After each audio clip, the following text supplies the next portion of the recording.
They killed, give me Isaiah 14 and 21. They did the same thing to my people. So then you said that they put millions of my people. Yes, you said, sir. Should a murderer go to jail for murdering? Absolutely. Should a thief go to jail when he steals? Absolutely. Should a robber pay back the money he robbed? Absolutely. So why shouldn't the white man pay for what he did? That's right. That's right. One day you'll see just how it feels. Payback is a dog. It's a dog. Payback is a dog. It's a dog. Payback is a dog. It's a dog. Payback is a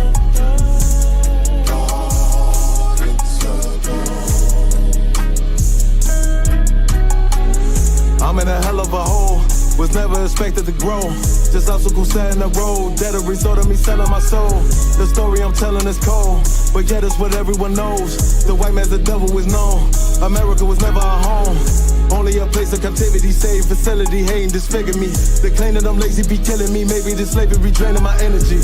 400 years and counting, the trail of my tears is countless. Main fact of them here is astounding, but I can't wait till this shit is surrounded. Ready to tangle my king and the angel, be ready to rap. Cracking the sky, nuclear missiles and make it official. I'm capturing every cracker surviving. Put them all in chains where they need to be, slavery for me.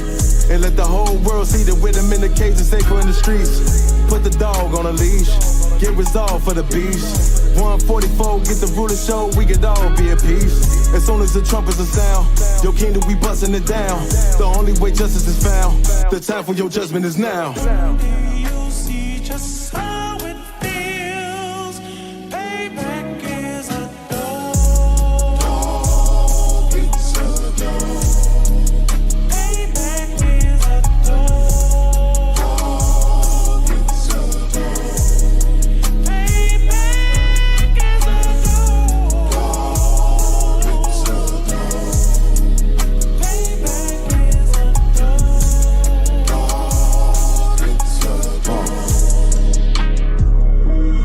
Look, ain't no remorse in my blood slim. It won't be no compromise. Now it's time to feed the worms. Watch his body turn to flies. I clutch iron while you trust the lies. The next Glock I buy gon' be Gen 5. I get it customized. And sending shots off like farewell. Praying payback come back around like a carousel. Still remember your Honda's words ringing in my head like bells. Said you in this body, you fit a Lord, fuck the cartel. Triangle choke, apply pressure to the game like I did Vondale. Payback's a bitch in a dress, she a bombshell. Revenge is dish served cold, I just hope they making oxtail. Glock fresh out the box, I swear it got that new car smell. Made myself a target in the world of mad shooters. Devils design fire for our babies to pass through it. In the day of our king's reign, I'll be overzealous. They bought my jealous, I bought brand new parabellums. Someday you'll see just how it feels. Payback is a dog. It's a dog. Payback is a dog. It's a dog. Payback is a dog. It's a dog. Payback is a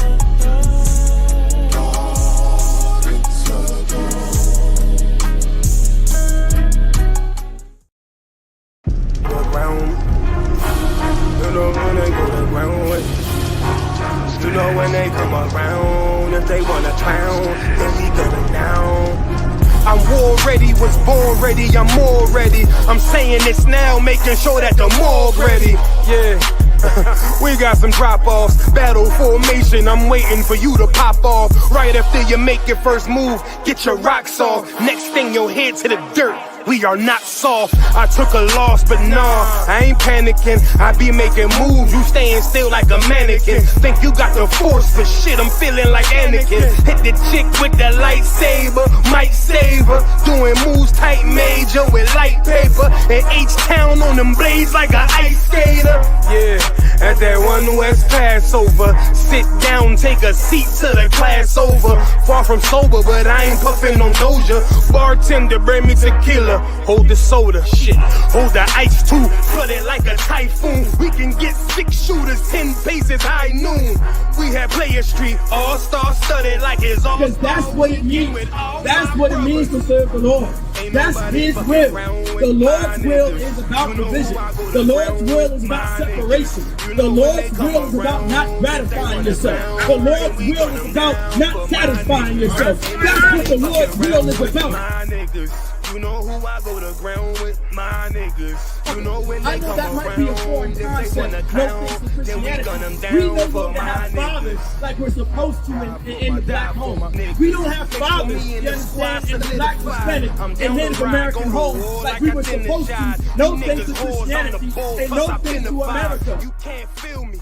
Unless you sip 100 proof. I got 100 soldiers with me, that's 200 boots. We get to stomping like a Kappa or a Q. But don't mistake me for no rapper, I'm the Jew. The streets cold, so I throw on the cover. You a bitch, don't get mad at me, get mad at your mother. Put my life on the line like I got me another. Yeah, shit, it's like I'm on another level here. You second tier, I'm pulling guns, that's on Metal Gear. It's hell out here, but shit, I die heavenly.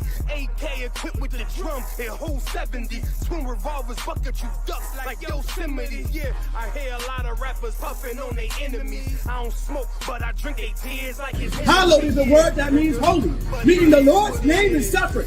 The Lord's name is about division.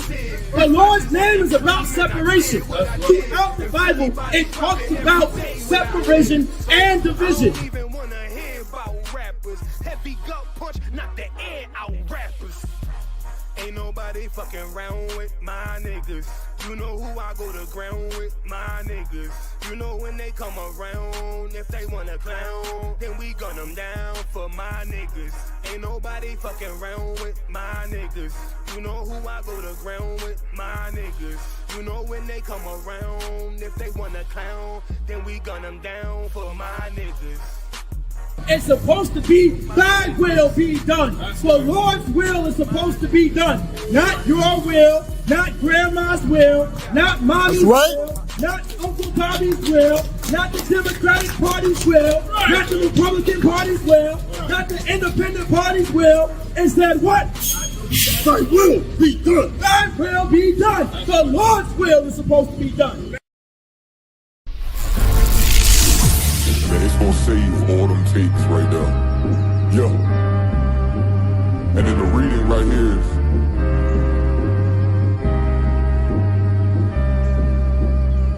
she asked if I'm a prophet. I said absolutely. Absolutely. Absolutely. And when I walk through the door, bitch, you best salute me. Best salute me. Absolutely. She asked if I'm a prophet. I said absolutely. Absolutely, absolutely. And when I walk through the door, bitch, you best salute me.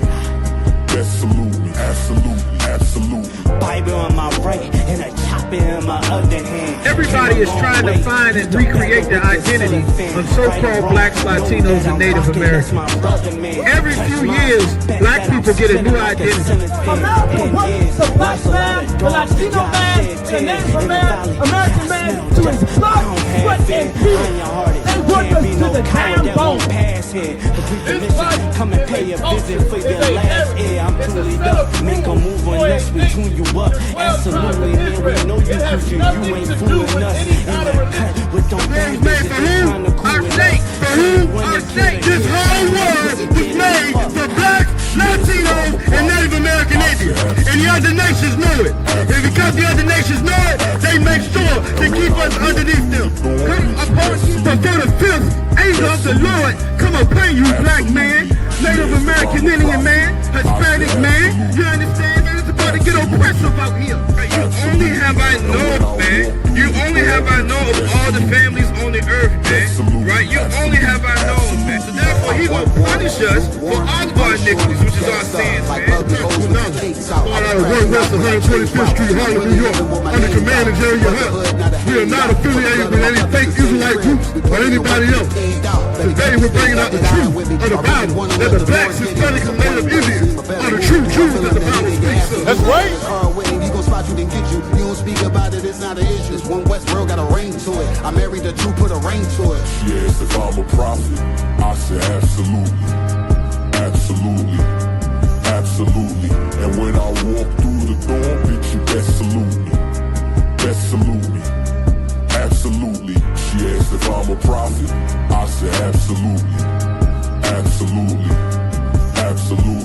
And when I walk through the door, bitch, you best salute me. Best salute me, absolutely, absolutely.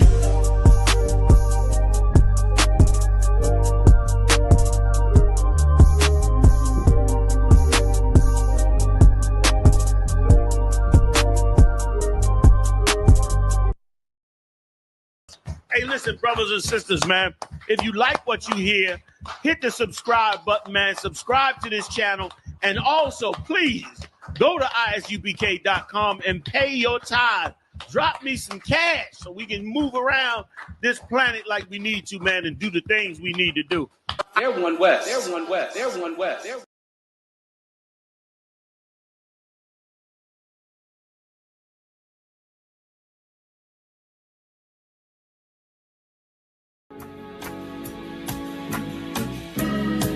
They killed, give me Isaiah 14 and 21. They did the same thing to my people. So you said that they put millions of my people. Yes, you said so.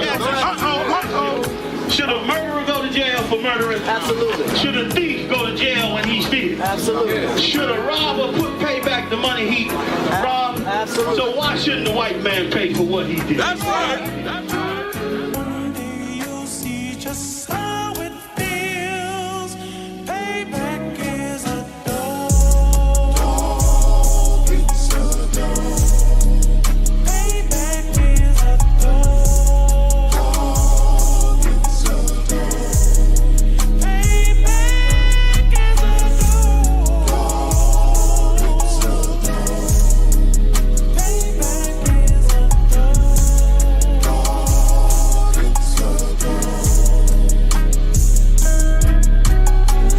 I'm in a hell of a hole, was never expected to grow. Just obstacles set in the road, that a result of me selling my soul.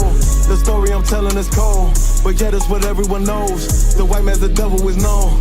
America was never a home, only a place of captivity, safe facility, hating, disfigure me.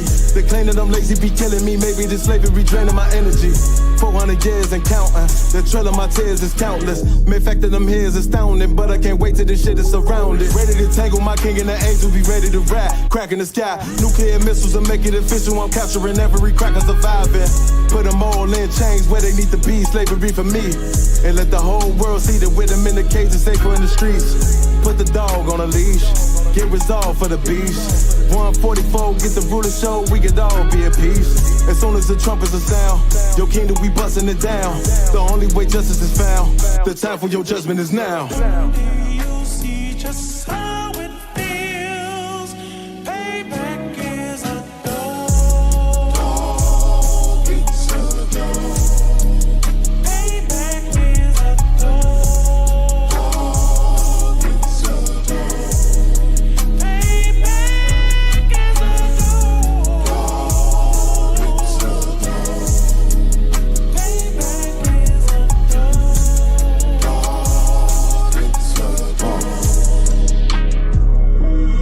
Look, ain't no remorse in my blood slim. It won't be no compromise. Now it's time to feed the worms. Watch his body turn to flies. I clutch iron while you trust the lies.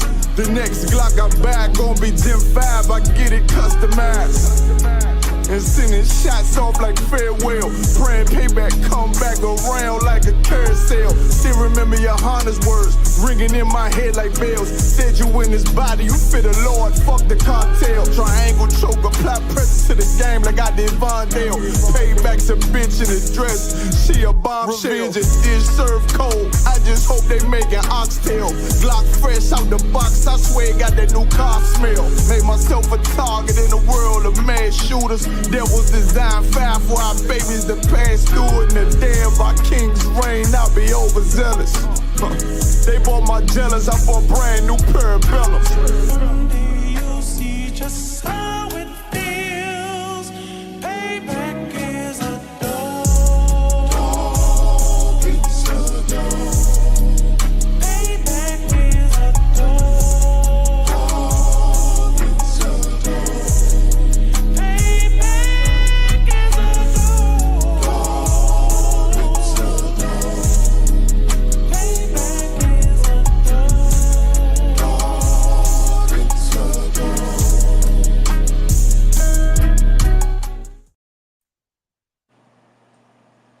Shalom, shalom, shalom, Israel. It's the ISUPK started 125th Street, 1 West, Harlem, New York, under the Commander General Yohana. We come to we speak, man, the blacks, Hispanics, and Native American Indians. Yahweh Bashim, Yahweh Shabarakatah to the Akim, Yahweh Shema Alathan Bashim, Yahweh Shad to the Agwakim, man. Look like I'm looking like a ghost up here right now. Salakia for that. Tonight is the history Monday night history class. We'll be talking about the night. You know, life don't owe us anything. That's the topic for the night. Be starting off in the book of Genesis, man. I hope everybody feeling tawab today. You know, hope everybody holding up today.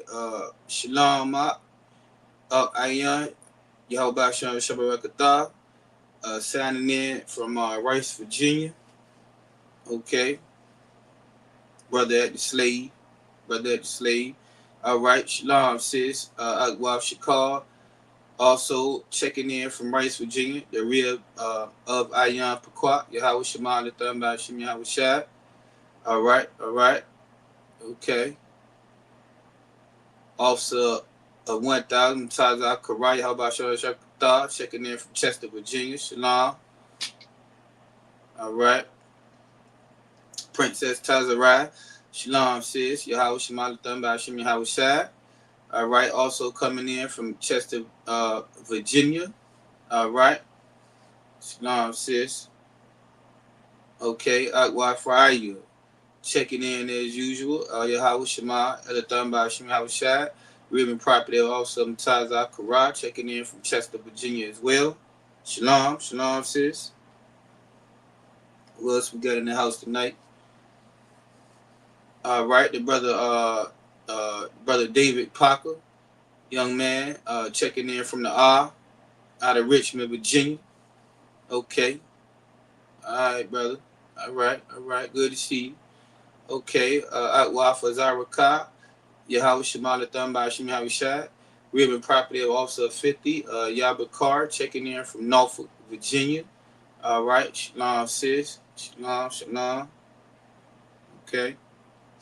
All right. Officer Yabakar checking in, man. Yahweh Shabbat checking in from Norfolk, Virginia. Shalom, brother. All right. Who else we got tonight? Okay, we got Officer Yagadar in the house, man. Yahweh Shabbat checking in from Prince George, Virginia. All right. Shalom.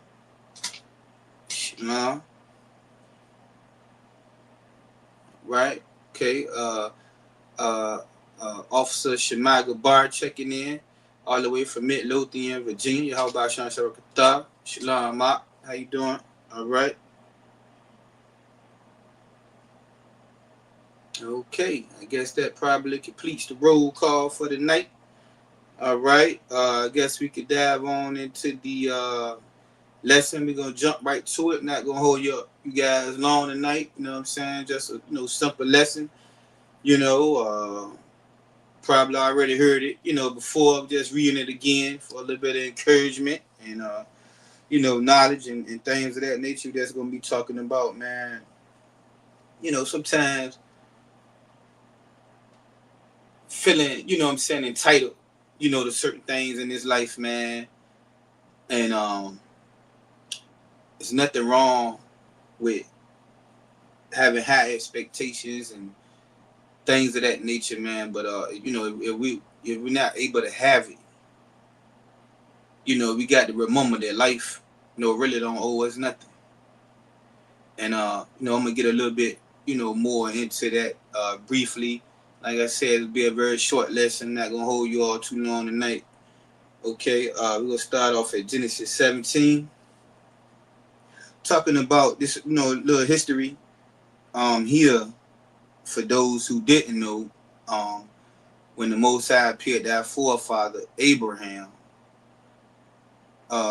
This is important to know historically, so we can know who the promise is for and who it's to. And Genesis 17 basically states that, you know, for us, right? Probably going to be starting on Genesis 17, verse 1. And I may read down to 9 at least. Okay. It says, and when Abram was 90 years old and 99 years old, Abram was at the time, the Most High appeared to Abram. The Most High came to Abram. His name was Abram at the time. And said unto him, I am the Almighty God. You understand? Walk before me and be thou perfect. Right? So the Most High appeared to Abram. His name was Abram at the time. It had not been changed to Abraham yet. And for those of you that don't know, this is an example of why we get new names in the truth. You know, a lot of y'all might have came in here as Derek, you know what I'm saying, or Kenny, or you know, Keita, or Diane, whatever the case may be, right? But when the Most High appeared to you and was calling us out the world to be thou perfect, to walk before him perfect, and you come in here and you do your 90 days or whatever the case may be, and you check in, then you are eligible to receive a new name. So I just point that out to show that the things that we do in here are not just made up. They are all biblical. And we'll see in the next verse, you know, how Abram's name was changed. But at 99 years old, man, you know what I'm saying, the Most High appeared to Abram, you know, and called him to be perfect, man. You know what I'm saying? You know, look at the age. You know, some of us may have come in here at a later age. Some came in very young, and it's true, and have been in here for a while. You know, I know sometimes because of that, some of us that might have been older that came in, you know, we feel like, you know, might say sometimes I wish I could have, you know, came in younger, or I wish I was a little, you know, younger when I would have came in. But, you know, we see, hey, man, the Most High came to Abram, man, at 99, telling him to walk before him perfect. You know what I'm saying? You know, let's go to verse 2. And I will make my covenant between me and thee, and will multiply thee exceedingly. He came to him, man. You know what I'm saying? He said, we'll make a covenant, which is a contract. Covenant is what that is, right? You know, he told him he would make if he walked before him perfect, you know, he will make a covenant between him and thee, and will multiply thee exceedingly, telling him he will multiply him exceedingly. Verse 3. And Abram fell on his face. Abram fell down on his face, man. And God talked with him, saying, you know, out of his reverence to the Most High. You understand? As for me, verse 4, behold, my covenant is with thee, and thou shalt be a father of many nations. He promised him, man, that if he was to walk before him perfect, that he would be a father of many nations, right? Verse 5, neither shall thy name anymore be called Abram. See, this way he get his name changed right here. But thy name shall be Abraham. So his name went from Abram to Abraham, right? For a father of many nations have I made thee. At that time, man, when he got his name changed, man, he became the father of many nations. And those many nations are Shalom, Yahweh Shemana Thamba Shalom Shai, Tawana, Sister Tawana, Rib and prophet of Trooper Saya Allah from out of Chesapeake, Virginia. All right, Shalom. And yeah, at that time, man, Abram got his name changed from Abram to Abraham, which meant a father of many nations, right? Many races. And those many nations that he would be the father of was not talking about, you know, all of these other nations. It was talking about the, you know, the 12 tribes of Israel. You understand? And you know, we all still exist today, and we are the children of Abraham. That Abraham is our forefather. You understand? And this covenant that was made with Abraham, right? Our forefather, you know, it also applies to us today.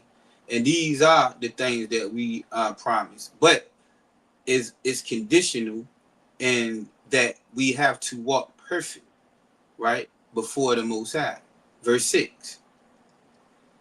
And I will make thee exceeding fruitful, right? Told him he would make them very fruitful. And I will make nations of thee. Told him he would make nations of thee, right? And kings shall come out of thee, which we had a lot of, great kings come out of us, man. King David, King Solomon, we had a lot of wicked kings too, but we did have a lot of great kings, to come out of us, man, out of us as a nation, man. And, we will regain our nobility, here soon, which is a part of the promise, right? If we can stay the course, that's the thing. It's conditional. Verse 7.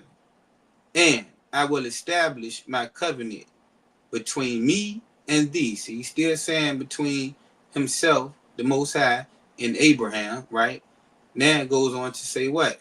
And thy seed after thee in their generations for an everlasting covenant. See that? It told him not just between him and the Most High, but his seed as well. Who is the seed of Abraham? We are. And it says what? After thee in their generations for an everlasting covenant. This is an everlasting covenant.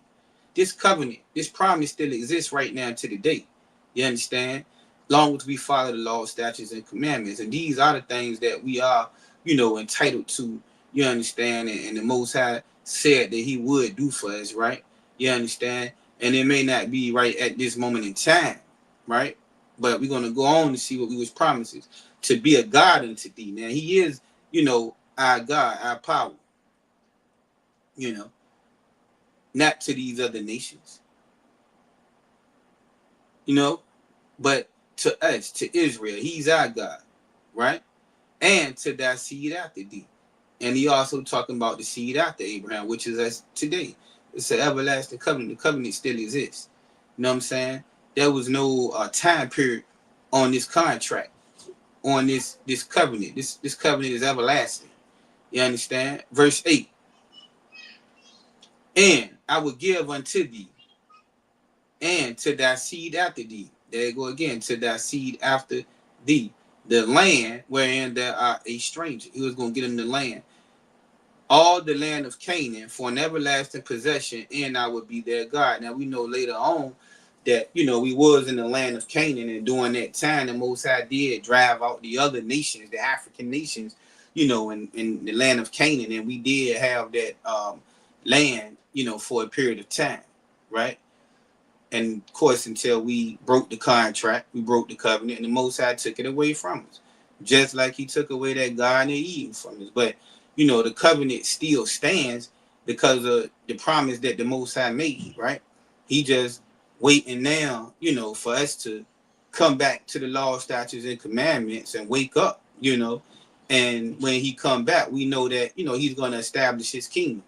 That kingdom that he's going to be ruling with a rod iron, and that's what we waiting on, man, to get the kingdom back, to get that land back that was promised to us. You understand? That was promised to our father Abraham. You understand? We waiting for the everlasting kingdom where we will be the rulers on the earth, right? And we are promised that. Do we have it now? Apparently, we do not have it now. Is he a God to us now? Yeah, you keeping these laws, statutes, and commandments, and he only the God of Israel. He's not a God that anyone else. That stands right now. You understand? Verse 9. And God said unto Abraham, thou shalt keep my covenant therefore. Told him he should keep the covenant therefore, thou and thy seed after thee and their generations. You understand? We was to keep that covenant, man. And that covenant, pertains to following the law, statutes, and commandments. You understand? Verse 10. This is my covenant which ye shall keep between me and you and thy seed after thee. Every man child among you shall be circumcised. You understand? We would get circumcised at the 8th day during that time. That would be the token that, you understand, of the covenant that we had, you know, between the Most High God. Now, man, the circumcision is more or less spiritual. You understand? The circumcision, you know what I'm saying, the mind cutting back, you know, that sin, that old man, you understand, circumcising your mind with these laws, statutes, and commandments. You understand? Cutting back the filth and garbage that's on your brain, on your mind.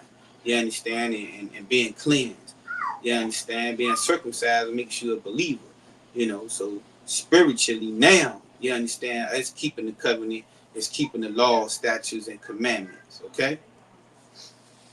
But back then, yeah, on the 8th day, we would circumcise our children, and that would be a sign and a token. You understand? And also historically, you know, during the time of the Maccabees, you understand that that was a sign that you was a, you know, a Jew or an Israelite, and a lot of us stopped getting circumcised so we can look like the heathen, because the heathen didn't circumcise themselves. I believe it was also a procedure that we was going through during that time, you know, that if you was circumcised, to have foreskin put back on you. You know, they in the gymnasium walking around, you know, naked and all of these different types of things, man. You know, at that time we had forsake that covenant the same way we do today, you understand, to fit in with the heathen. You understand? And that's a lot of what, you know, the mark of the beast is about. You understand? That mark that's in your mind, the mark that's in your hand. You understand? Which all of us had before what? Coming into the truth. You had the mark of the beast. Why? Because you was all in the Christian church. You was in the mosque. You understand? We was out there in the world, living like the Americans, living like the heathen do. Okay, Shalom, Princess Amadaya Howard Shema, Elathan by Shemi Howard Shad, checking in from Vibe Beach, Virginia. Hey, how you doing, sis? Tawab She. You know, so yeah, that's more or less what was I talking about? I was in a right in the middle of something. Lost my train of thought that fast, lucky. But yeah, you know, we got to keep these laws and these statutes, man, and these commandments, and we want the Most High to continue to be our God and to continue to be with us, man. And that's one promise in life that we do have, right? It never said that, you know, we wouldn't have had trouble in life, you know, that we would have a life of complete ease and comfort and things of that nature. You understand? So we're going to grab another scripture. Let me see some. Let's go to, let's try Exodus 6 right fast. Let me see. I had something I was going to pull up out of there. Exodus 6. Let me see what I got there.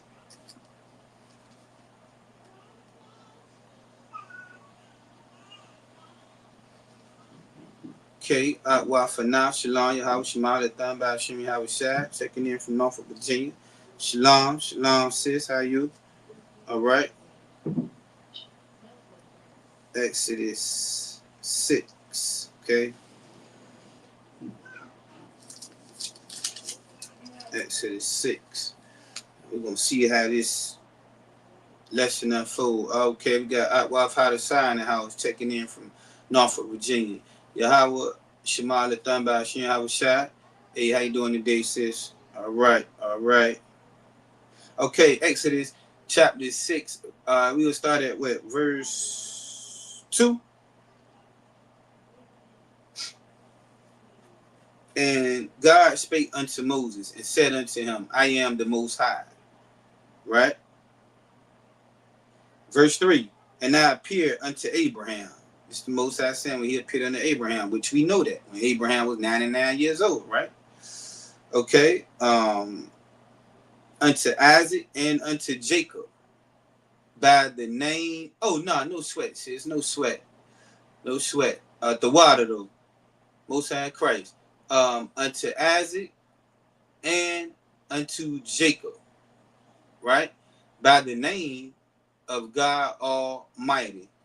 But by my name Jehovah was I not known to them. Verse 4. and I have also established my covenant with them. See, you know, this also letting us know that he established a covenant with them, this contract, to give them the land of Canaan, the land of their pilgrimage, wherein they were strangers. You understand? We know Abram, you know, settled in that land. That land was occupied at the time by a lot of the, you know, the Canaanites and things of that nature. Joshua, during the time of Joshua, you know, we was able to drive a lot of them out and take control of that land during that time. You understand? And that land of Canaan, what it's talking about is over there, you know, in the Middle East, what they call it now. We're over there in Israel, and that was our land. Israel itself, where those imposters are there now, that was our land. You know, that was the, you know, that Middle East area. You just get a map, it'd probably spread more. It would have been bigger than currently where Israel is now, but that region and things of that nature, that's where we're from. That's Jerusalem. You know, that's our homeland, and that's where we come from originally. You understand? Back in when we was in our land, we continued to break the laws, of course, and we kept going into different captivities. And you know, during the time of the Romans, when they was ruling, we was still in our land. You know, the Jews anyway.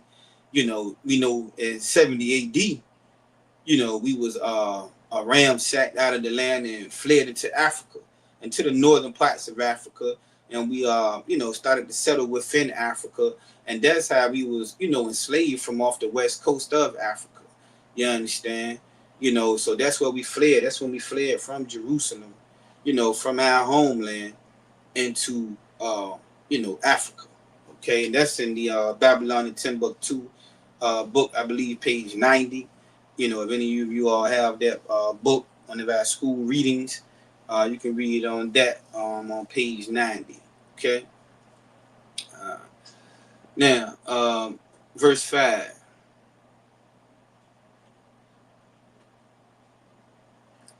Right. And it says, I have also heard the groanings of the children of Israel. Right. You know, so we see that even at this time, man, we was not entitled. Most I say you heard our groanings, right? Whom the Egyptians kept in bondage. The Egyptians had us in bondage. That's why we say we not Africans. You understand? You know, we was in bondage, you know, by the Egyptians way back then, which the Egyptians had one of the, you know, strongest empires, you understand, you know, in history during that time. And we were slaves in Egypt, you understand, during that time, about 4,000 or so years ago. Yeah, and I have remembered my covenant, you know. The Most High remember his covenant, you understand, with us, his promise. Verse 6. Wherefore, say unto the children of Israel, I am the Most High, and I will bring you out from under the burdens of the Egyptians. You understand? We was being burdened then, we was enslaved then, you know, in Egypt. Now, we know what they call America, what the modern day Egypt. You know, everybody know about the back of the dollar, how it has the pyramid up there, the all seeing eye, things of that nature. We in spiritual Egypt now. And, you know, we are in captivity. We got to remember that, right? And, you know, we are here for the punishment. We are not in our land. The same way we was not in our land then. But the Most High did make a covenant. You understand? He was reminding Moses of that covenant and how he heard our groanings, right? And how he was going to take us and put us into the land, right? And I will rid you out of their bondage, and I will redeem you with a stretched out arm and with great judgments, right? We was in that captivity for 430 years. We have been in this one for 400, and we are right now, man, waiting to get out of this bondage with a stretched out arm. You understand? We suffer a lot of things, you know, in this captivity, right? As we await patiently to be redeemed for our salvation. You understand? But see, we want to live a life of, you know, comfort and ease, man. We think that, you understand, that we're not supposed to go through anything in life, that we're not supposed to suffer or have any type of burdens, right? We feel very, very entitled. You understand? I get a little bit more into that, you know, but you got to remember we in captivity. You understand? And also keep in mind too, how can you ever know God, or how will you ever see God if you never go through nothing in life? If life was always so simple and so sweet, we would have no use for God. But it's in the midst of your trouble, it's in the midst of your suffering that you get to know God, that you get to see God, that you really get to experience God, that you begin to cry out to God.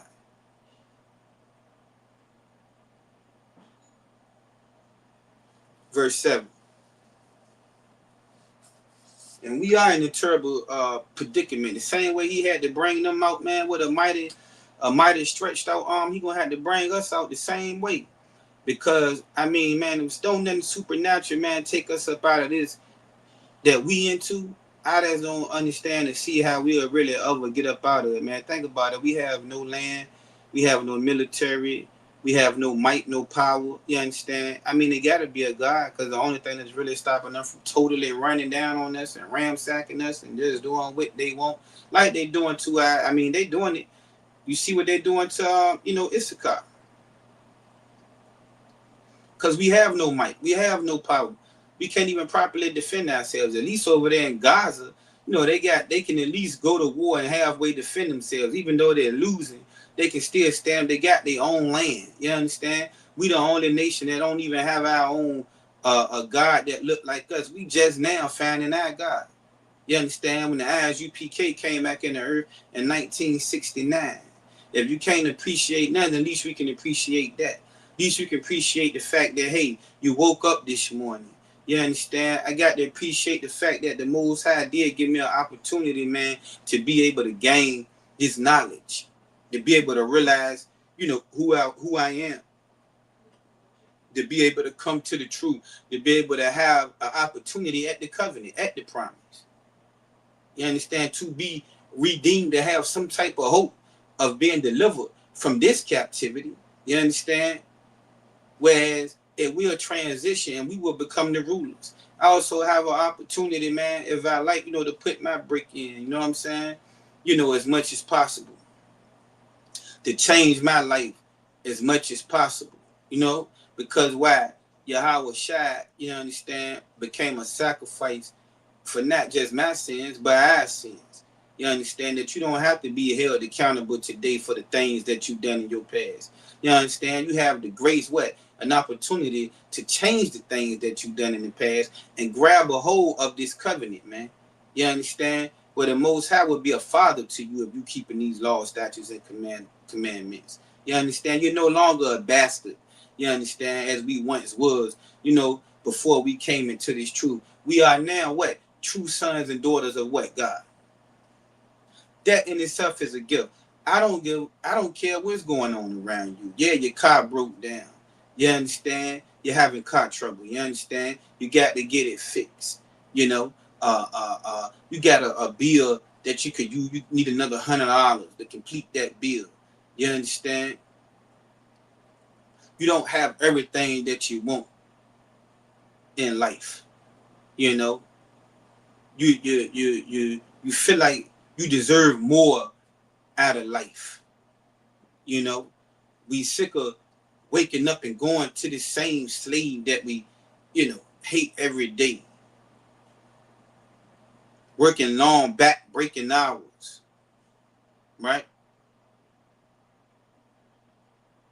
But who am I?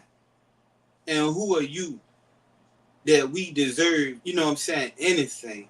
The thing of it is, you should wake up that we able to participate in this class and converse with one another of the wisdom of the Most High of the universe. That you've been given the gift of life to be able to be a partaker of the covenant. So what? You don't have everything that you need, or where you don't have everything that you want.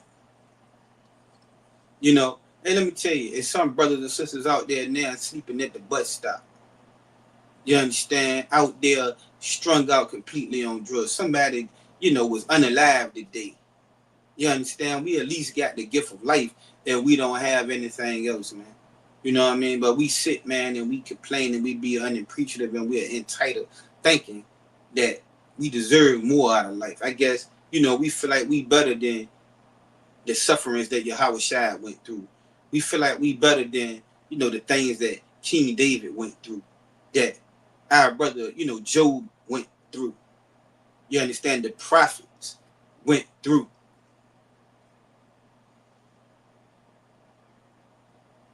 America teaches us to live a life of ease and comfort, man. You understand? We're not used to, we're very entitled here. You understand? We feel like we deserve more. But we're going to get a little bit deeper into it. It's all coming together. Just bear with me. Verse 8. And I will bring you into the land concerning the which I did swear to give it to Abraham, to Isaac, and to Jacob, and I will give it you for an heritage. We waiting on our heritage, man. We waiting on to have the things, you understand, that we began with, that our ancestors began with, but we lost. Why? Because of our disobedience, right? I am the Most High. Verse 9.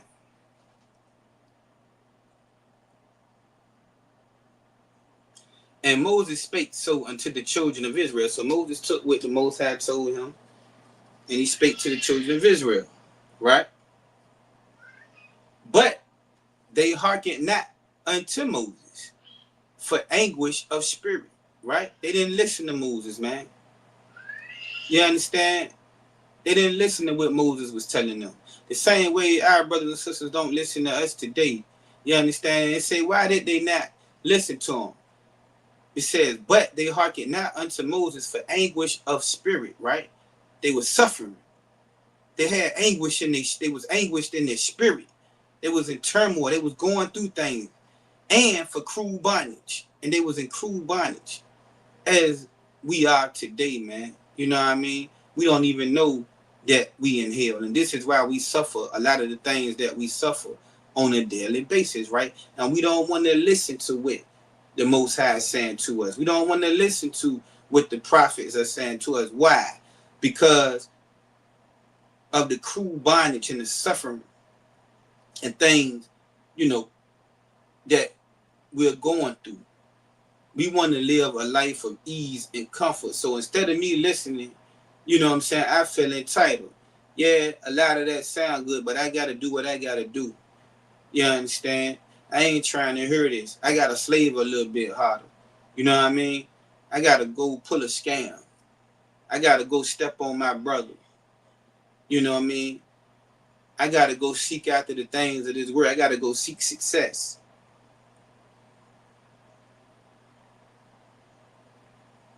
Right? We don't want to hear it. We didn't want to listen because of the things, that we was suffering in this world. You think if you go walk up on a brother, man, that's being, successful in this world and tell him about sacrificing, what he got his time and, and things of that nature to come into this truth and suffer. That he's trying to hear that, or you go take some so-called successful dealer out there on the streets and you tell him, hey man, the Lord said I suffer not a which to live. That brother is used to a life of ease and comfort. That brother is used to, getting that money, riding around that nice car with AC. Why would he take a loss of that money and things start to dwindle for him because he ain't doing what he used to do no more? And then that same car he was riding in with AC, now he in a car with no AC. Riding around with all the damn windows down. People looking at him, strange now. He used to be the man. You understand? His status is gone. Reputation gone. Why? Because he's entitled, right?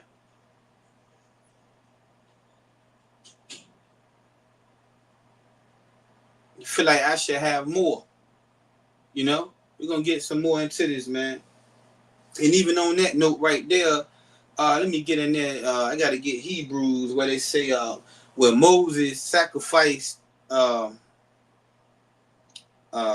life of comfort I'm find that precept. Hold on, I want to point that out real fast to give you a example of what I'm saying. Let me show y'all what Moses did. Right on point with what I'm saying.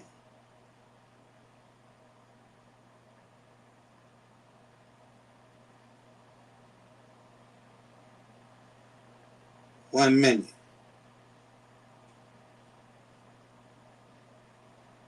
Okay. That's going to be Hebrews 11 and 25. Hebrews 11 and 25. Let's grab that real quick.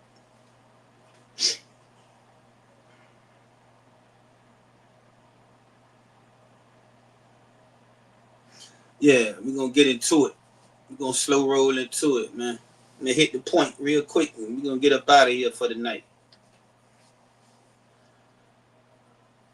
Hebrews 11 and 25. Now, we know what was promised to us, right? That we keep the covenant, we keep the law. We know the Most High made a covenant that he with Abraham and his seed after him, which is us. You understand? That he would be a God to us, right? That he would put us back in our land, you know? But he never said that, you know, we wouldn't be tempted. You know, he said he going to bring us out, too, of this captivity. And that's another thing we forget. We forget we in captivity.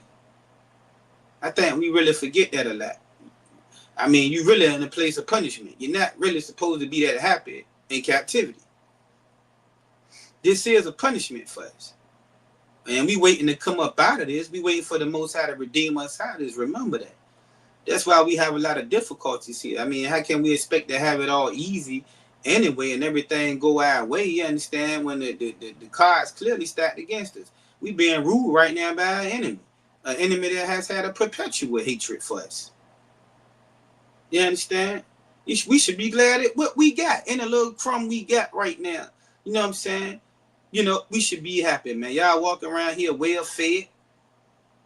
Ain't missing a damn meal. You know what I'm saying? Got cars and, you know, a nice apartment, you know what I mean? And houses and things of that nature. Job, slave. Hey, you might hate the slave, but guess what? You got one to go to that pay the bills. You understand? You know, the Most High is providing that, man. Right? Hebrews 11 and 25. Choosing rather to suffer affliction with the people of God. Right? Moses choosing rather to suffer affliction with the people of God. He gave up that life of comfort and ease, man. Moses didn't have to do that, but he gave it up. He choosing rather to suffer affliction with the people of God. This brother was able to be able to do that. He seen something else. It was something bigger he seen. He actually had to have seen what life is really all about. You understand? Because let me tell you something, man. If you be in this truth, right, and you keep thinking that you should have more and you're not happy with your situation, you are going to be miserable every day right in the damn truth. Because all you thinking about is what you don't get. Most High Christ says, that's what you're thinking about. What you don't get. Because you are entitled. You feel like, you know, you should have this. You should have that. You understand? Meanwhile, not thanking the Most High for the things that you do have. Not knowing that he's sitting back and going to see if you can really see the key to life. We're going to get to this thing, man. Than to enjoy the pleasures of sin for a season. He'd rather suffer the affliction, man. You know, he took his mind out of ease and comfort. Remember, Moses left Egypt. He was a general in Egypt, man. He was right up, basically up under Pharaoh. Pharaoh's daughter took him in. He was right up there, man. He was living a wonderful life in the Egyptian Empire, which was one of the greatest empires that ever existed.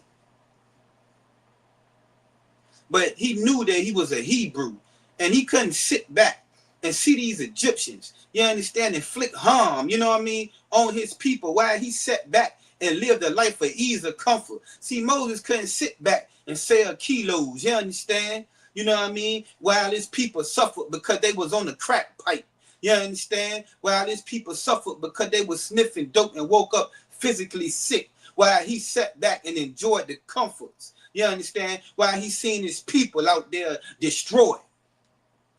these Egyptians was whipping, you understand, and oppressing his people. So Moses didn't think about himself. He didn't think about the comforts of life, the pleasures of sin for just a season.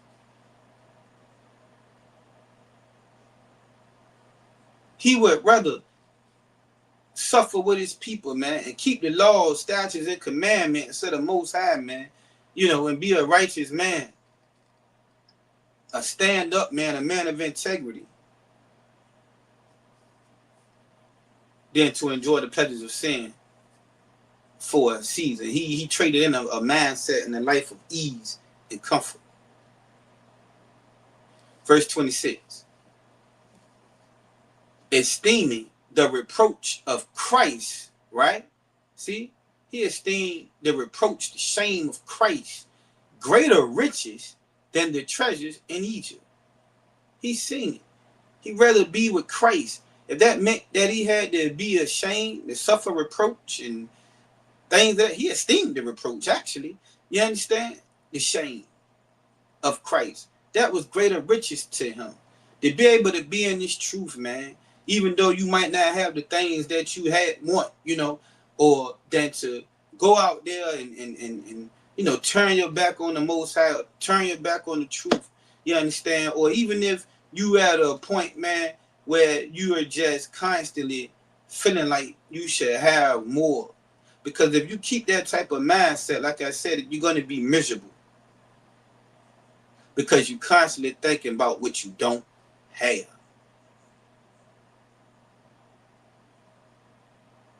For he had respect unto the recompense of the reward, right? What was the reward? We all know what we sitting back and what we waiting on. To be delivered from this captivity and from the things that we are suffering. You understand? To be put back in our land. You understand? And, you know, be with our Father. Be ruled by Yahweh Shai, our King. And be the true rulers, you know, of the earth. Being put back in our position at the top of the food chain. And having these other nations up under us. You understand? This is what we hoping for and what we fighting for. You know, this is why we fight our demons every day. This is why we, you know, choose to suffer every day. You understand? Then we'll read 27 too. By faith, he forsook Egypt, man. He forsook Egypt. We got to forsake America. We got to let America go. We got to let that old man and woman go. By faith, we can do it. Only by faith. Not fearing the wrath of the king. You know, knowing that what he had did, man, would bring the wrath of the king upon him as well, man.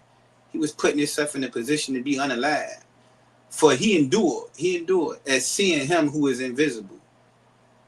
He's seeing him, man, who is invisible. He endured. That caused him to endure. It's going to take a strong faith to forsake Egypt. I ain't saying it would be easy. You understand?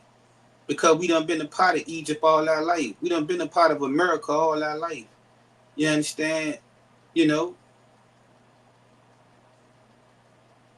We done learned to live like the heathen. To think like the heathen. Right?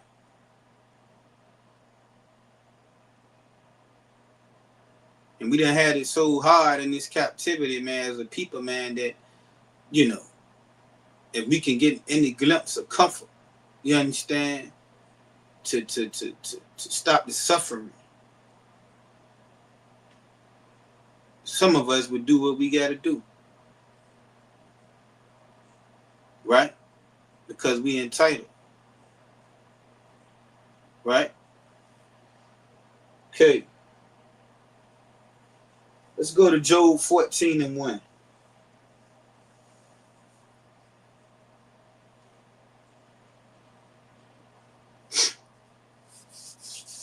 Job 14:1, man.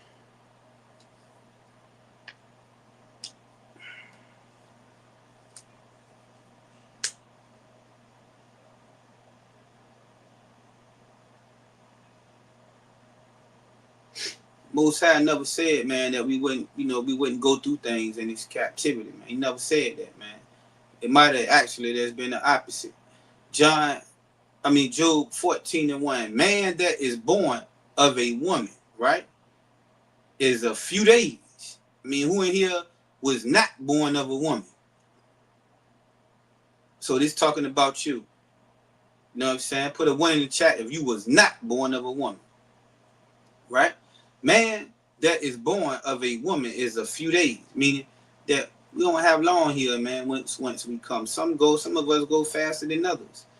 You understand? And full of trouble. Them few days that we got here, man, they full of trouble. You see what I'm saying?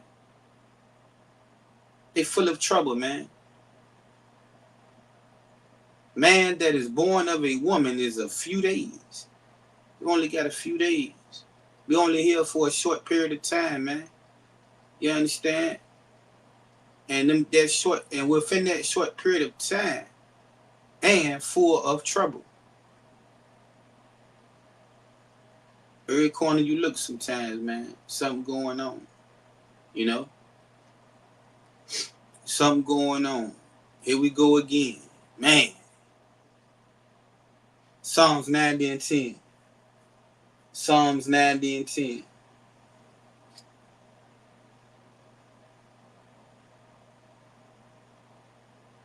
I had to, learn myself. Life don't owe me nothing.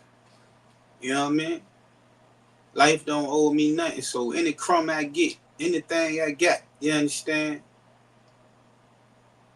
I gotta learn how to be, you know what I'm saying? I gotta learn how to be thankful, man. You know? Psalms 90 and 10. The days of our years are 70 years and 10. 70, anytime you see 70, that's the number 20. Well, score is 20. It's 3 of them. 3 times 20 is 60 years. And 10. You add 10 to that, you got 70 years. Our average lifespan, even in America, tell you that, is about 70 years. And if by reason of strength they be 80 years, that's 4 score. Score is 20. You got 4 scores. That's 80. If by chance that you reach, by reason of strength, you make it to 80, you done surpass the ideal age, which is 70, which is a miraculous thing if you think about it, to make it to 70. That's miraculous. And it's even better if you make it to 80. Yet is their strength labor and sorrow, right? Their strength is labor and sorrow. Their days are full of labor and sorrow. You see what I'm saying? For it is soon cut off, and it's soon cut off, and we fly away. Your life is soon cut off, and we fly away. It's short. You know what I mean? And the time that we here, man, is full of labor and sorrow. Right? So, now, I want to, let's go to Matthew 6. Got to move fast, start tying all of this together. I got to move fast and start to tie all of this together, man.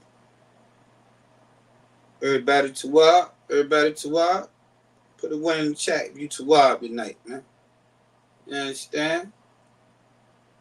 Oh, Matthew 6, and where we going to start at, I believe, 11? Maybe 5. What did it say, 5? Okay, now I don't want that. Go down about, 10?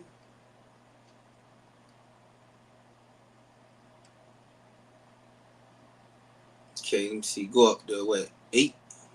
Let's go up to about 8. Yeah, that's good. 8, yep, the water. Be not ye therefore like unto them. You know this Christ speaking when you see everything in red.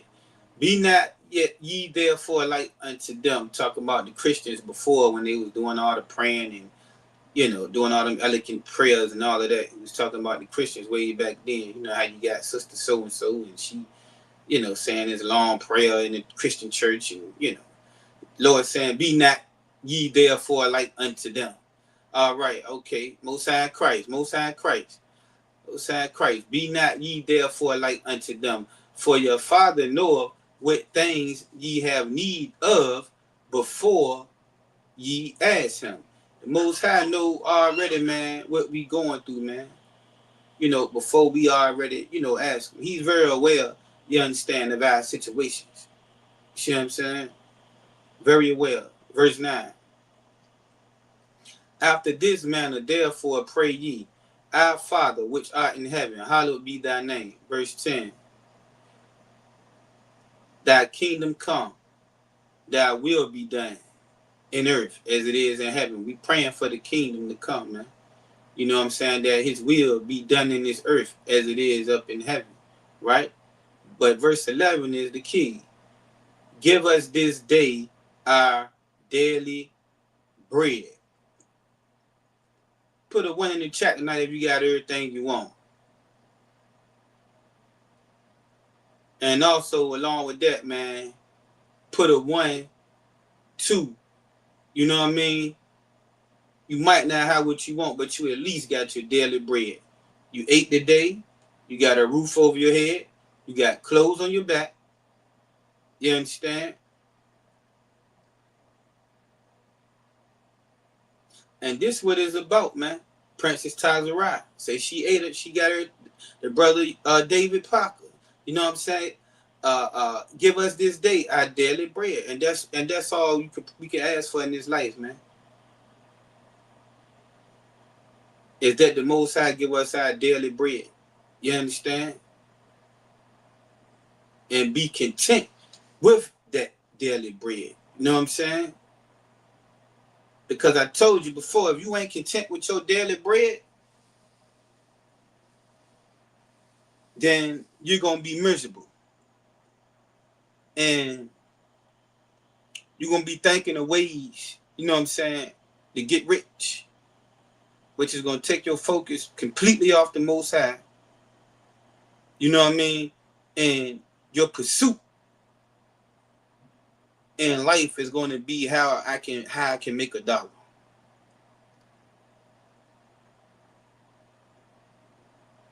Right, brother.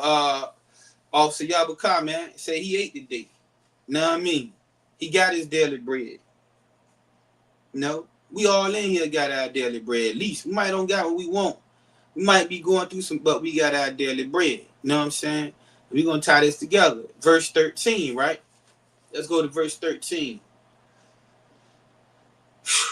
No. But I'm gonna go to verse 12 too. I'm gonna read verse 12 too, man. Cause we're gonna break this down. And forgive us our debts, right? Our debts. We in debt because of the sins, things that we committed. So, why do we feel entitled? A lot of us deserve death. For some of the things, the debts that we did. We ask the Lord to forgive us for our debts, as we forgive our debtors, those that may have sinned against us. You understand? Because we want to be forgiven. So we got to forgive one another, right? Verse 13.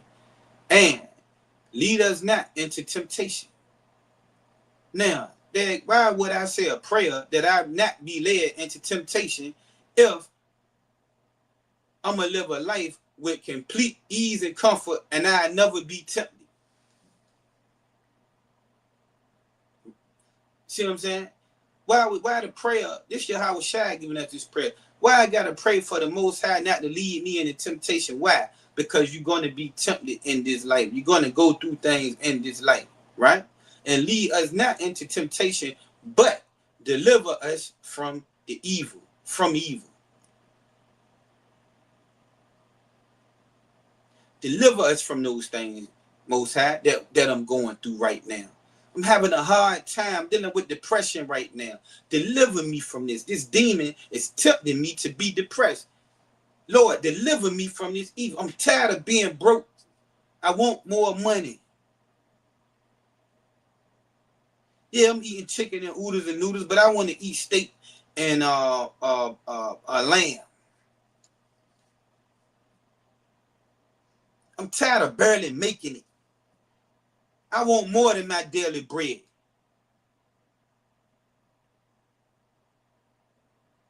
So I walk around miserable, depressed,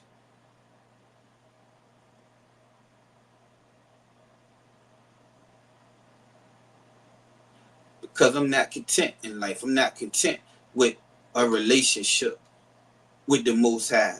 It's almost like you're saying, I love what the world have to offer me more than I love God.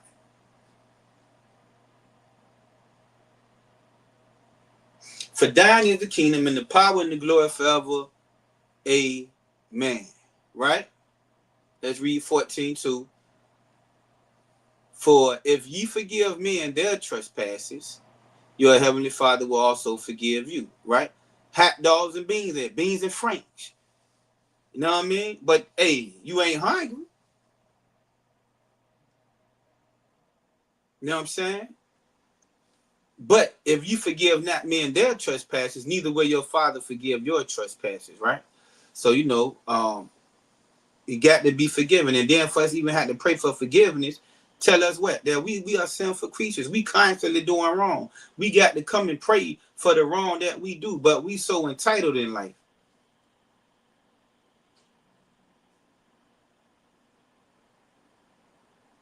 You got a car that run nice. Might be an old Honda or something, but it ran perfectly fine. You feel like you got to have a drop top BMW. You got a nice apartment, right? But you feel like you got to have the big house or the condo or something. You might got living check to check, but you feel like, you want to have about 10, 20, 30,000 in the bank account. You like your job, but you want a successful business. There's nothing wrong with these things now. Don't get me wrong. Right? But if you don't have them, what you gonna walk around with your head down with, being upset in life? You know what I'm saying? Being miserable in life? Allowing this to consume you? Feeling entitled? Like life owes you something? Getting to the point where basically you almost ready to neglect the Most High. Right? All right, let's go to Luke 16:10.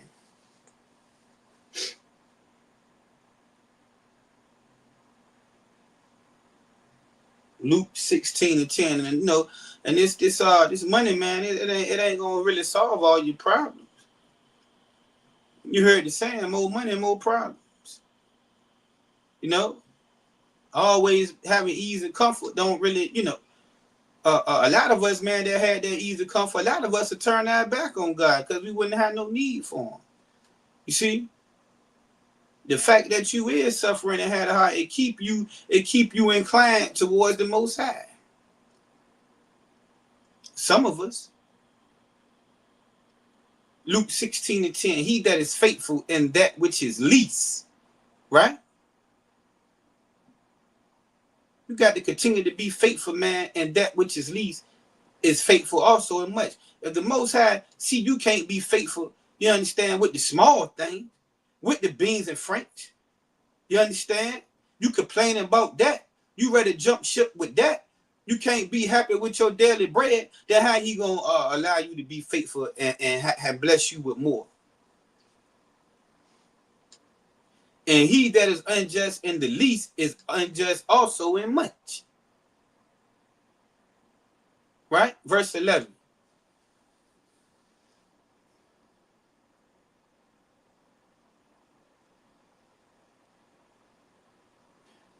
If therefore ye have not been faithful in the unrighteous mammon, who will commit to your trust the true riches?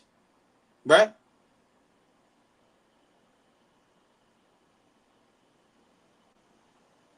Who gonna commit to your trust, man, the true riches, man? We can't be faithful in the small things.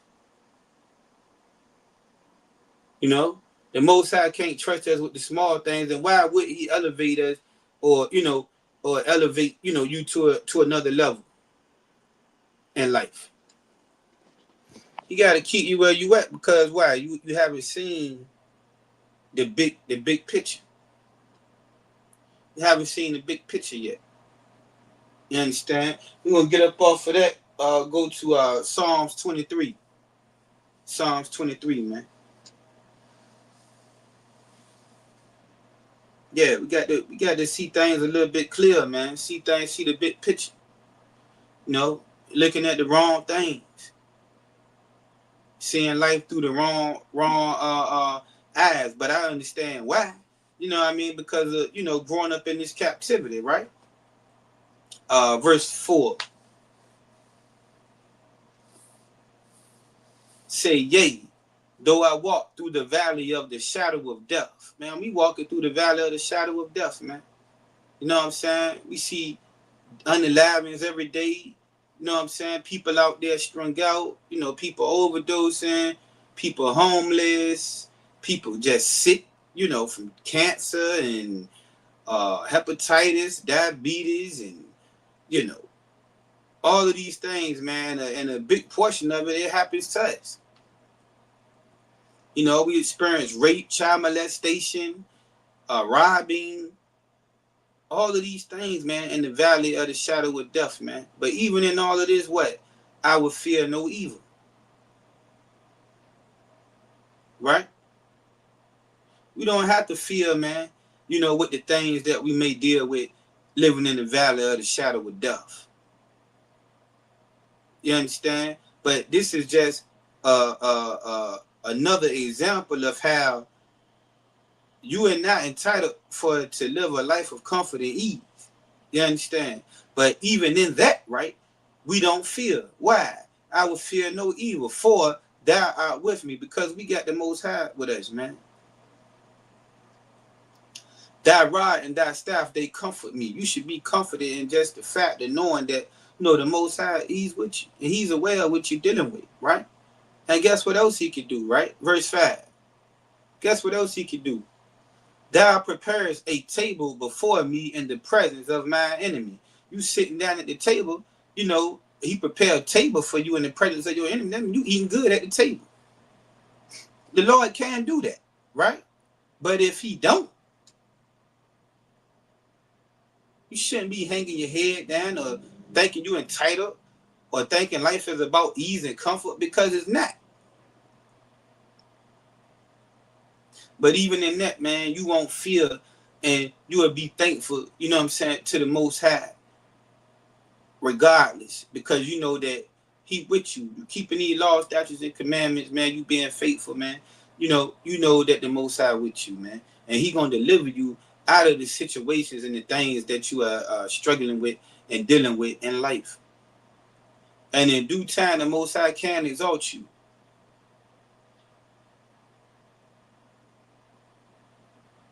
But how can he exalt you and you are not faithful in the least things?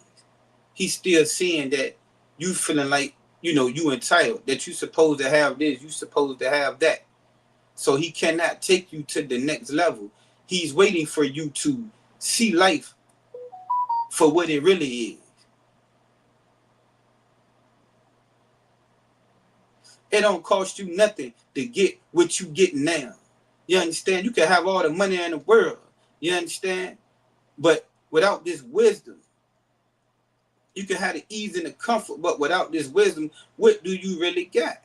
The Most High want to know if we appreciate the wisdom and the gift of salvation and the promise and just the fact of being able to be in the truth. You understand?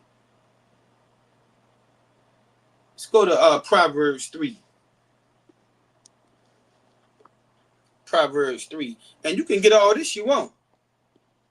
You can get all this wisdom you want. You understand? I mean, you can get plenty of it. And you should be happy in the fact that you can get plenty of it. When we get off a building from this class, you can jump on another class. You can open up your book and go over these scriptures. You understand?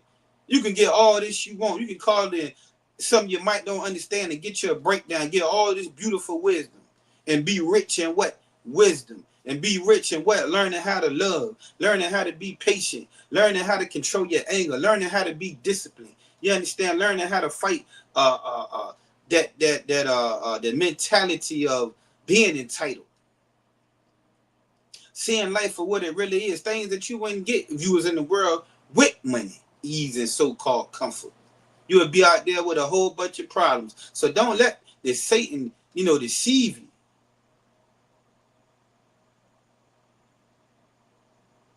You got to go all the way down. Let me see where I want to go out of here in Proverbs 3. See, you know what I'm saying? The sooner we get this lesson is when the Most High is going to bring us up out of, you understand, whatever situation that we in. But you got to be thankful. You got to be appreciative with your daily bread, with getting this wisdom, with being in the truth and having the gift of the true gift of the Most High. You understand? Proverbs 3. Don't take this thing for granted. Proverbs 3 and for whom the Most High loveth. Let's start at verse 11.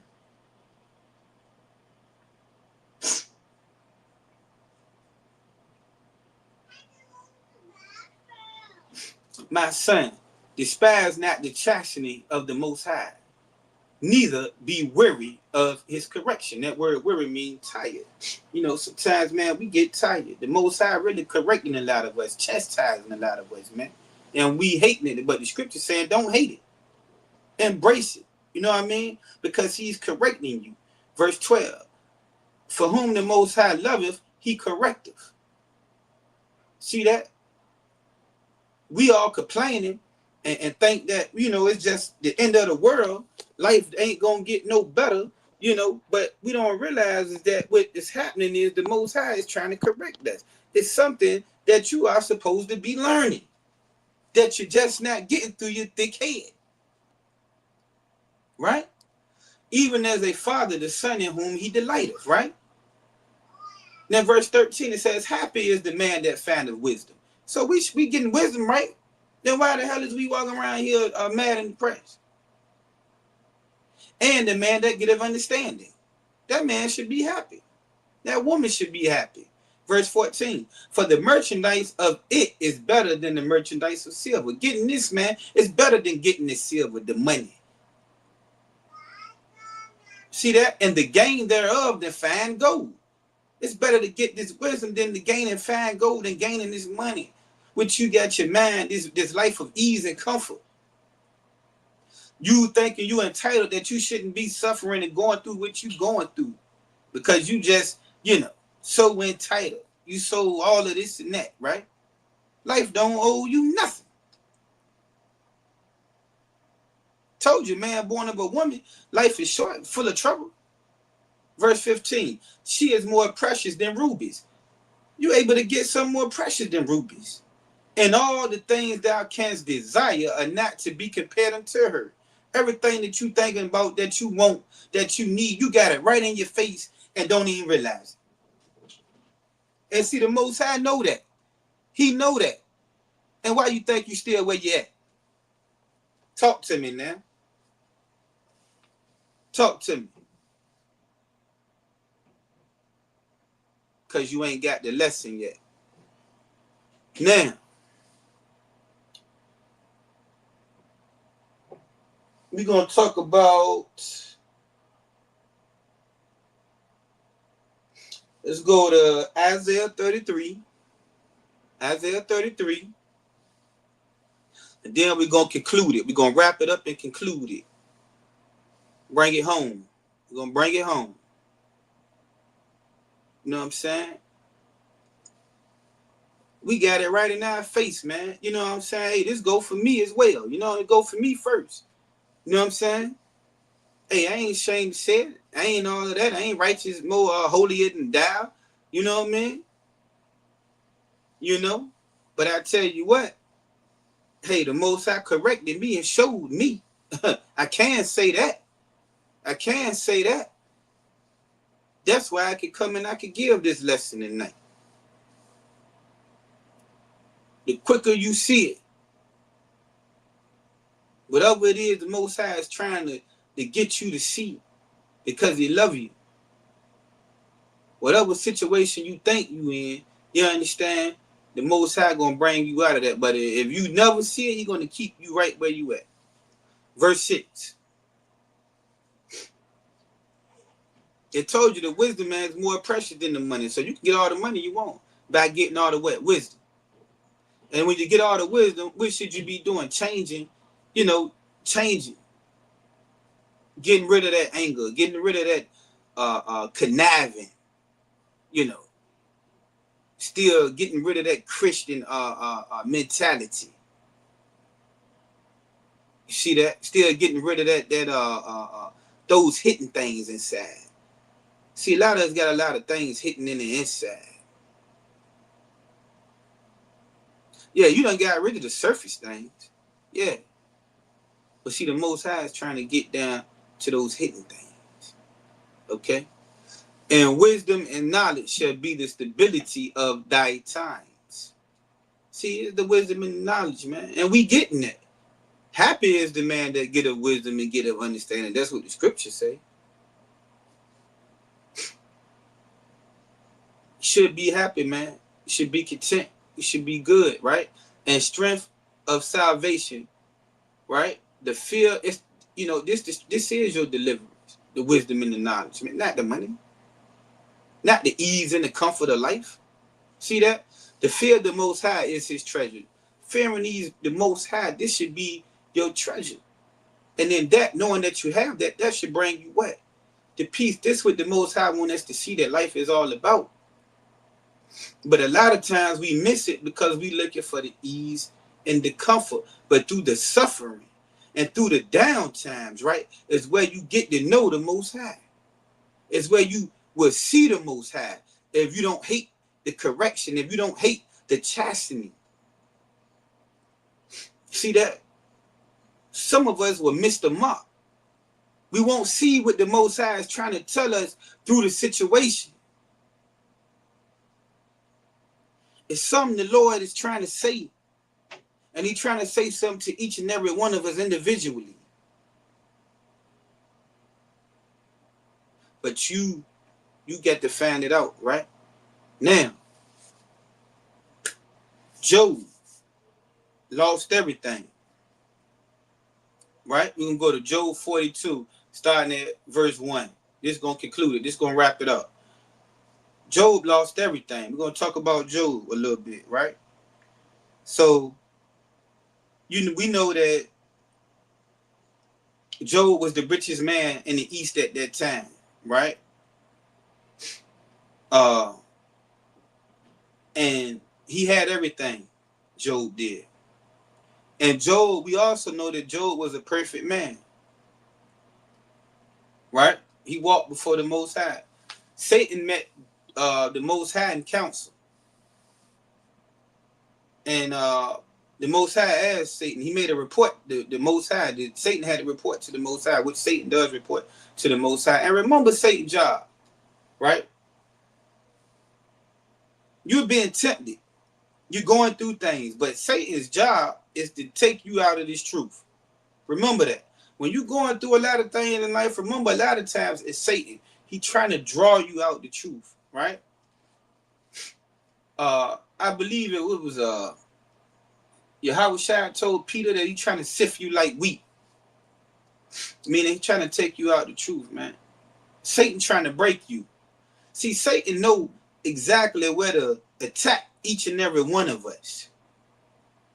He know what made me or you tick in the world.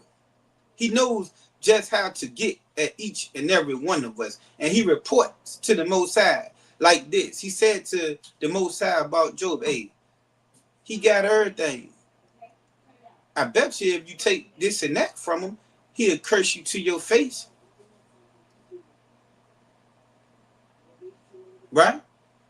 So that tell me something about Job, man. Satan felt like Job was he was about the things that he had. Because he came to the Most High and said, hey, I bet you if I take everything from me, he'll curse you. He'll turn his back on you. You know what I'm saying? Hey, I bet you if her husband go get another wife, she gonna turn her back on you. Oh, she talking like she with that having 2 wives and all this and that. But I bet you she don't believe if he go get another wife, she gonna leave. Oh, I bet you if you break him all the way down and take everything from him, man, he gonna do what he got to do. Shalom, Yahweh Shemala Thamba Shalom Shai. How you doing, Agua? Alright, you know, I bet you. Oh, I bet you, man. You put that nice, pretty girl in front of him. You put that nice looking woman in front of him. He gonna turn his back on you. You know, he love them women. You know, say never trust a big booty and a smile. See that? Satan know where to attack each and every one of it. Hey, I bet you had that brother say something to him out the way, man. He gonna get, you know, he gonna lose all his discipline.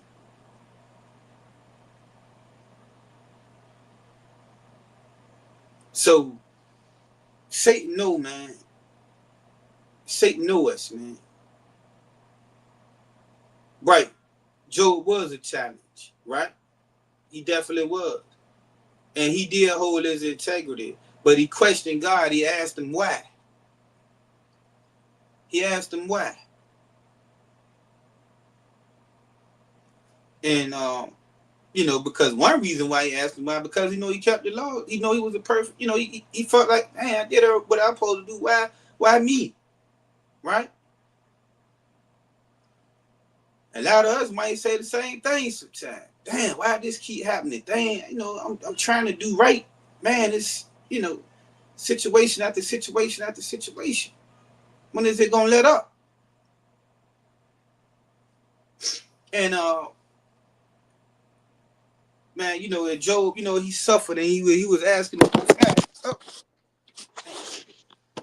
Shalaki. He was asking the Most High, you know, why? This and that. So we're gonna go, right?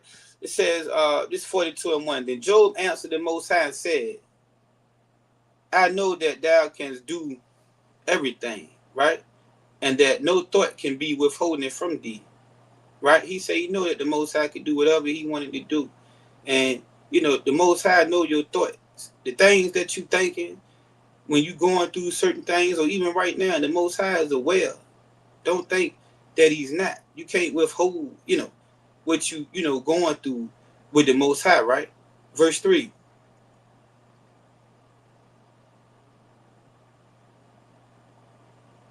Verse 3. It says, who is he that hideth counsel without knowledge? How can you hide the counsel in your mind without somebody having knowledge of it, without the Most High having knowledge of it? Right? He know what you might be thinking when you in that situation. He know exactly where you at. He know, you know, what you might need. He know that he need to deliver you. He know that you losing your faith. He knows these different things, man. He knows that you're doubting him. The Most High knows that, you know, you're having wicked and evil thoughts and you know, the things that you do maybe when, you know, nobody around, things of that nature. He knows. Therefore have I uttered that I understood not. See, Job was admitting that he didn't understand. He said things too wonderful for me, which I knew not. Sometimes, man, you know, we be in these situations and we don't understand. You know, and it's the Most High trying to get us to understand some things. And Job was admitting that, you know, he couldn't see the big picture. He didn't see what the Most High was doing. That's why he was complaining and asking God why, questioning God why he was in the situation that he was in, right? Verse 4. It say here, I beseech thee, and I will speak. I will demand of thee, and declare thou unto me, right? He said he, you know, would speak. And he was demanding of the Most High that he would declare down to him. Verse 5, I have heard of thee by the hearing of the ear, right? A lot of us, man, we heard about the Most High. Job, when he had everything, he heard about the Most High. He felt like, you know, he was, you know, keeping the law, statutes, and commandments and things of that nature. But it wasn't until he went through that suffering. He said, but now my eyes see of thee. See, it was in the midst of his suffering that he seen the true nature and developed the understanding, and whatever it was that the Most High wanted him to see, he was able to see it. But in the midst of the ease and comfort, he couldn't see it. And he realized, verse 6, wherefore I abhor myself. He hated himself. And repent in dust and ashes. At that point in time, he repented. Job seen what it was that the Most High was trying to get him to see. You understand? In the midst of that suffering, man. And that's what me and you, we have to see. We got to look past the suffering. We got to look past what we don't have. We got to look past what's going on in our life. And we got to be able to see God. Can you see God? Or can you see the problems? Are you satisfied with your daily bread? Or is all you concerned about it was a life of thinking you entitled to a life of ease and comfort? You ain't supposed to go through nothing.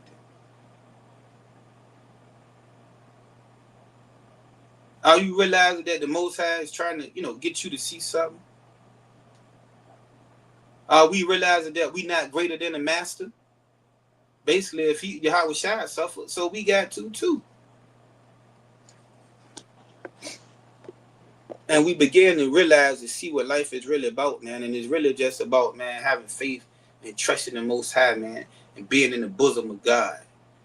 To realize that he poured us from out this world, man, and brought us into the truth.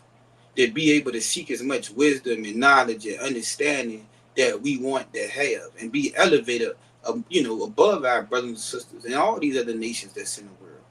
And have a chance at the promise when the Most High decides to come and to deliver us. You understand? And to experience the brotherhood and the love, of one another. Genuinely. The way that it's supposed to be. Even in that, it's a lesson. To be able to see past. You understand? My own selfish self of, me being more of a brother, than worried about, how much rank I got or this and that. Just seeing the beauty and the true, genuine, love of trying to be a brother or a sister. Well, we never experienced or had that before.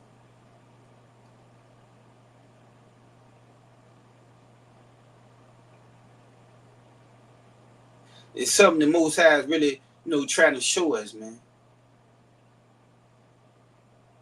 And when Job repented, he understood it was things that was higher than me. I didn't understand.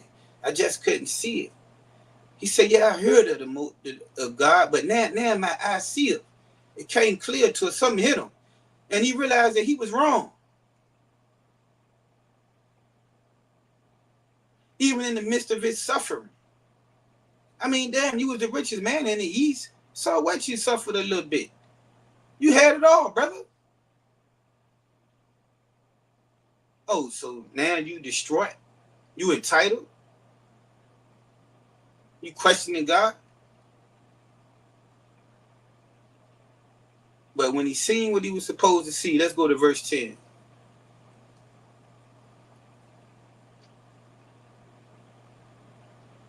And the Most High turned the captivity of Job.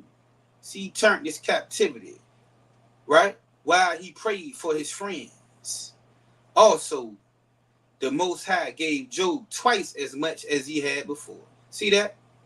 When he seen the big picture, when he learned through the suffering, the Lord gave Job twice as much as he had before. But it wasn't until he seen and learned what he was supposed to learn that the Most High took him out of that. Until he was able to see and learn, the Most High kept him in that situation.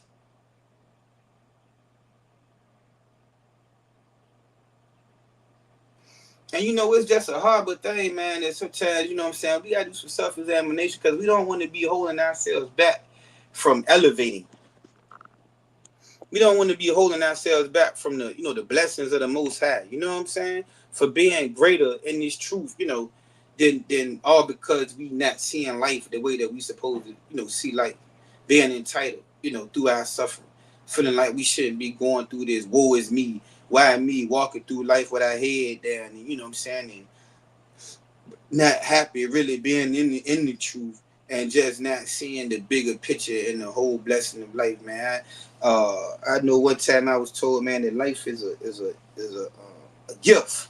That's what I was told. Life is a gift, and you know what? When I was told that, I was dealing with a lot of things in life, and I just couldn't see what the hell that man was talking about, man. Because at that point in time, life definitely did not feel like a gift to me. You know what I mean? Because of all the things that I was going through. But you know what? That man was right.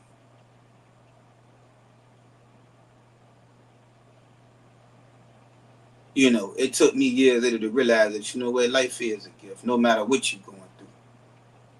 You understand? If you could keep a mentality like that, especially having the Most High in your life and being able to get this knowledge and this wisdom and this understanding, you know what I'm saying? Job wouldn't have been able to see what he seen if it weren't for the knowledge and wisdom of the Most High opening up his eyes, man, taking him through that situation. You understand?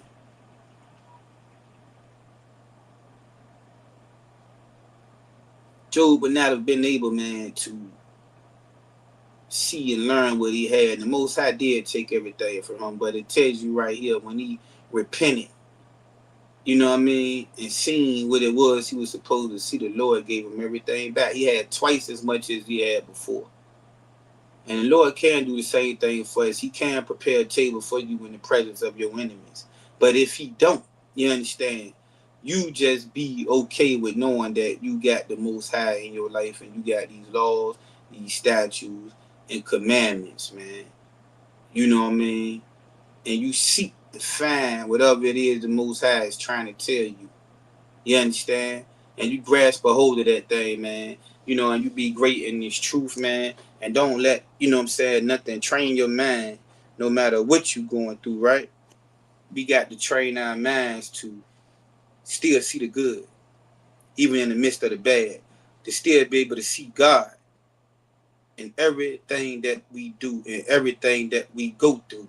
You understand? And put our trust in him and know what? Even though you walk through the valley of the shadow of death, you will fear no evil. Because why? His rod and his staff is right there to comfort you, to walk you through this thing. He wants you to see him. He wants you to acknowledge him. He wants you to thank him, no matter what it is that you're going through. And when he began to see that you take it on a mindset of that, instead of holding your head down and you can't see him and you're just going through the motions and things of that nature, and the Most High see, man, that you are being able to be now faithful in the least things. You know, he's sitting down. He appreciated even in the midst of the suffering. He can see me in everything. So he knows that it's not the ease and comfort in life that's going to satisfy you. He knows that it's not the money that's going to satisfy you. Remember, Solomon, he could have had anything that he wanted. I'm going to leave you with this. Solomon could have had anything he wanted. Lord asked him. Guess what he asked for? He asked for wisdom. And when he asked for that wisdom, what happened? The Lord gave him riches. He elevated him to another level because why? The Most High seen that this man know what life about. He found ease and comfort strictly in the presence of the Most High.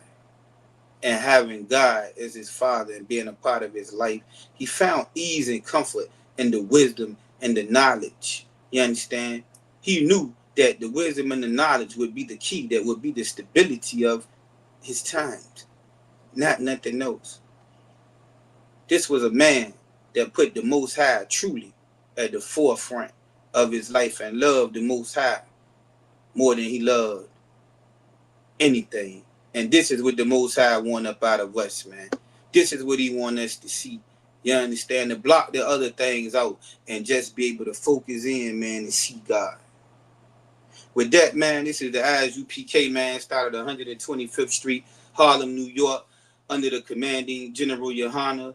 We teach, man, the blacks, Hispanics, and Native American Indians. You understand? Brothers and sisters come in here, man. You give them 6 months to rid themselves of the world. If you're interested in the brother and sister, you will go to the camp leader. You know what I'm saying? You court that brother or sister for a year. and go back and reconvene for a possible marriage. Any brother want to come in here and get into this battle, man, and get into this truth, put your all black on, black war scarf, black shirt, black fatigue pants and boots, and come on, man, you know what I'm saying, and join us and help us out, man, in the battle to free our people, you understand, and elevate ourselves and our people, you know, and the hopefully, man, you know, we be around that king come back, man, and we get that promise, you know, that was given to our forefather Abraham. Yahweh Ba'ashim Yahweh Shabarakatah to the Akim Yahweh Shema the Thunba Shem Yahweh Shad to the Atwa the water for listening.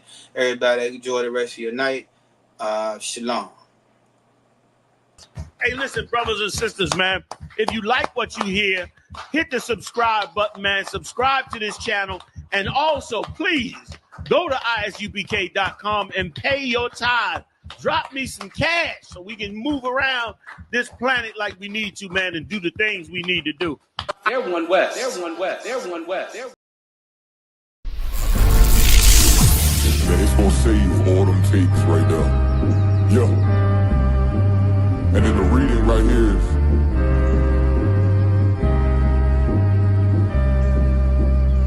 she asked if I'm a prophet. I said absolutely. Absolutely. Absolutely. And when I walk through the door, bitch, you best salute me. Best salute me. Absolutely. She asked if I'm a prophet. I said absolutely. Absolutely. Absolutely. And when I walk through the door, bitch, you best salute me. Best salute me. Absolutely. Absolutely.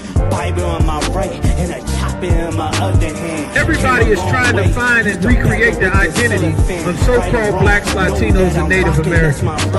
Every few years, black people get a new identity. America wants the black man, the Latino man, the Native American man to his blood, sweat, and tears. They work us to the damn bone. Come and pay a visit for your last year. I'm truly done. Make a move unless we tune you up. Absolutely, man. We know you future. You ain't fooling us. In the cut with them things that you're trying to cool us. This whole world was made for blacks, Latinos, and Native American Indians. And the other nations know it. And because the other nations know it, they make sure to keep us underneath them. But for the fifth angel of the Lord, come upon you, black man, Native American Indian man, Hispanic man. You understand? It's about to get oppressive out here. You only have I know, man. You only have I know of all the families on the earth, man. Right? You only have I know, man. So therefore, he will punish us for all of our iniquities, which is our sins, man. Going out of 1 West 125th Street, Harlem, New York, under command of Jerry Hunt. We are not affiliated with any fake Israelite groups or anybody else. Today, we're bringing out the truth of the Bible, that the blacks, Hispanics, and Native Indians are the true Jews that the Bible speaks of. That's right. He gon' spot you, then get you. You don't speak about it, it's not an issue. This one West world got a ring to it. I married the truth, put a ring to it. yes, if I'm a prophet, I said absolutely.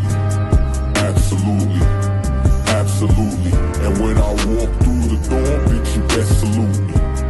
Best salute me. Absolutely. She asked if I'm a prophet. I said absolutely. Absolutely. Absolutely. And when I walk through